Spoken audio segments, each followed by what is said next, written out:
Aí o que é a tal da teoria de tudo, né? Primeiro que a teoria de tudo ela ainda não existe, né? Ela é só uma ideia, na verdade, né? Tanto que o Stephen Hawking ele foi atrás dessa ideia a vida dele toda, né? Mas por que ela ainda não pode ser considerada algo assim? Porque ela não foi provada, tá? O que a teoria de tudo, de tudo diz? A gente tem forças que agem numa escala muito grande. Por exemplo, gravidade. Uhum. Gravidade, a caneca tem gravidade. Você sente a gravidade da caneca? Você não sente, né? Não. Aqui, ó, você não sente a gravidade dela, porque ela é pequena. Mas quando você vai para um negócio muito grande, o Sol com um planeta, aí você vê que tem a gravidade, né? O Sol influencia gravitacionalmente e tal. Então, por exemplo, a gravidade a gente chama que é uma força fraca. A gente não consegue sentir. O eletromagnetismo a gente sente. Você toma choque, por exemplo, e tal. Então, o eletromagnetismo é uma força que ela atua em pequenas escalas. A gravidade não, a gente só vê ela atuando em grandes escalas. Então, isso é a primeira coisa que a gente tem que ter na cabeça. Qual que foi a ideia do Stephen Hawking? Ele falou, caramba, se tem forças que atuam em coisa muito grande, quando eu vou para o micro, que é o mundo quântico, que é o mundo quântico que a gente chama, aquelas partículas fundamentais ali, elas devem ter forças entre elas que são muito parecidas com essas forças que eu tenho aqui atuando no muito grande. Sim, então deve ter alguma coisa ali que é parecido com a gravidade, com a força eletromagnética forte, com a fraca e tudo mais, que são as forças que a gente tem. Então, o que ele falou assim? Então deve existir algum jeito de eu unificar essas coisas. Entendeu? Porque se eu tenho uma Mas unificar uma força, o que exatamente? Eu não entendi. A parte grande com a pequena? Porque o que acontece? A física hoje, ela é separada. Então, eu uso uma determinada física, que é a relatividade ou a gravitação, para cuidar das coisas muito grandes. E eu uso outras partes da física, que é a física quântica, para cuidar das coisas muito pequenas. São duas coisas separadas. Sim. Só que qual foi a ideia dele? Falou, cara, não precisa ter essas duas coisas separadas. Deve ter uma maneira da gente juntar isso. Deve ter uma maneira que com uma equação física eu consiga explicar tudo. Entendeu? Tanto coisa muito pequena quanto coisa muito grande. Hoje não acontece. Hoje está separado. Eu tenho uma teoria da relatividade para coisa muito grande, eu tenho uma teoria quântica para coisa pequena. Como se fosse espelhado a ideia dele. Tipo, a ideia dele... O que é grande as mesmas coisas estão do outro lado. Deve estar. Então, é tipo uma teoria de dualidade.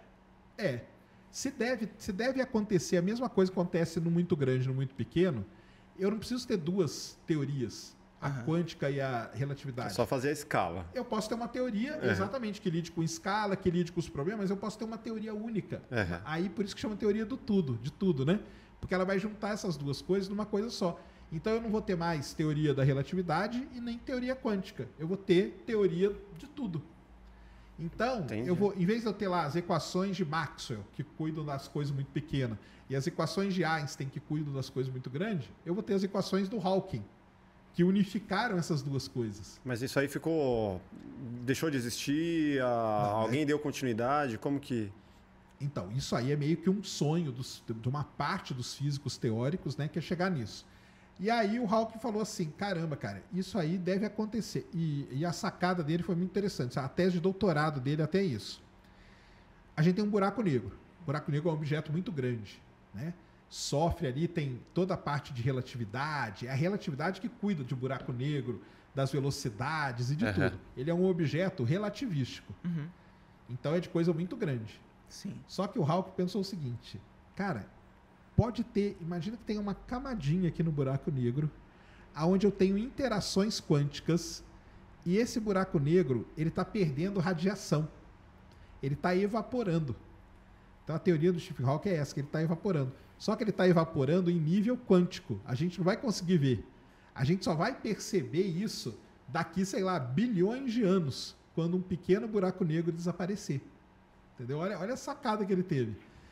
Se a gente conseguir detectar essa radiaçãozinha, e essa radiação levou até o nome de radiação Hawking, aí eu tenho a teoria de tudo. Porque aí eu sei que eu tenho uma coisa muito pequena agindo num negócio muito grande, que é um buraco negro. Entendeu a sacada dele? Então, hoje existem grupos de pesquisa que vão atrás de tentar detectar essa radiação Hawking. Cara. Que dão continuidade a isso. que aí o dia que a gente detectar, aí nós vamos ter a teoria de tudo, tá ali. E qual que é a importância dele para a humanidade, assim como do Elon Musk que a gente perguntou? Ah, do Stephen Hawking? É muito grande, né, cara? Porque aí é uma outra importância, né? Ele não era bilionário, nem nada disso, né? Mas ele foi um cara que, por exemplo, toda essa teoria sobre buraco negro, comportamento de buraco negro e tudo mais, foi tudo basicamente ele que... Ele não desenvolveu desde o começo, mas ele deu uma boa desenvolvida aí pra gente entender hoje o que é um buraco negro, entendeu? Então, ele, o Einstein, esses caras aí têm um papel, assim, fundamental no conhecimento, né? Conhecimento da física, do comportamento do universo, né? Como um todo.